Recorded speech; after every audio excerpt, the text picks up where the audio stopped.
جو یہاں پہ اسرائیل کے حوالے سے جو ان کے سفارتی تعلقات قائم ہوئے ہیں، ہم سمجھتے ہیں کہ دنیا میں ایک نئی تبدیلی آ رہی ہے، ساری دنیا تبدیل ہونے جا رہی ہے، تعلقات کے نظام کو تبدیل کیا جا رہا ہے۔ اس موقع پہ پاکستان کو چاہیے کہ وہ ہوش کے ناخن لے اور جمہوری راستہ دے کے پارلیمنٹ کو اس حیثیت میں آگے لے کے آئے کہ ان تمام واقعات کو دیکھ کے جانچے اور پاکستان کے لیے ایسا راستہ اختیار کرے جو کہ پاکستان یعنی اندرونی کشمکش سے بھی بچے اور بیرونی کشمکش سے بھی بچ سکے۔ یہ ایک ایسا تبدیلی ہے کہ شاید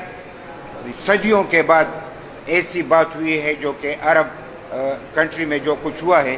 اور جو ہم اس پہ مزید اس لیے بات نہیں کرنا چاہتے کہ اس میں بیٹھنے کی ضرورت ہے اور تمام سیاسی قوتوں کو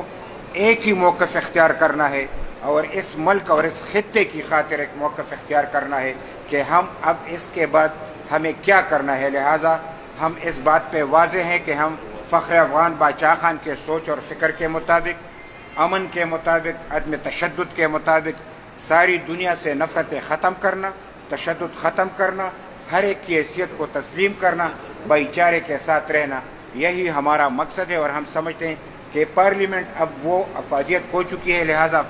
پارلیمنٹ کے حوالے سے مزید بات ہم نہیں کرنا چاہتے، صرف اتنا کہ اصل پارلیمنٹ ہونی چاہیے، یعنی ایک ایسا انتخابات جو کہ پبلک کو بھی منظور ہو، مداخلت بھی نہ ہو اور شفاف الیکشن ہو، اور جو بھی جیتے اسی کو آگے آنے دیا جائے اور یہ تمام فیصلے وہ آپ کو کیا لگتا ہے 5 سال سے پہلے یہ حکومت ختم ہو جائے گی؟ جی 5 سال دعا